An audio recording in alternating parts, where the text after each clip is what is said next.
جی دوستو، جس فیصلے کا انتظار تھا وہ آ گیا سپریم کورٹ نے، اور قاضی فائز عیسیٰ سے یہی فیصلے کی توقع تھی کہ بیڈ جو ہے وہ نشان جو پشاور ہائی کورٹ نے پی ٹی آئی کو دیا تھا اس کو کالعدم قرار دیتے ہوئے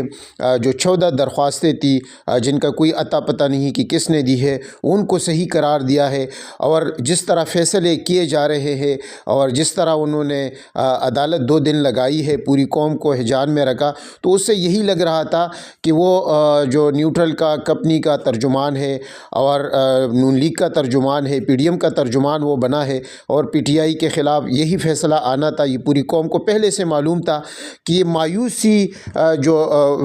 مایوس کن فیصلہ جو دیا ہے، اور سپریم کورٹ کے فیصلوں میں ایک اور اضافہ ہوا ہے جو مایوس کن فیصلے ہے یا جو بغیر قانون کے اور پریشر پر فیصلے کیے گئے ہیں، اس میں یہ اضافہ ہوا ہے۔ تو تاریخ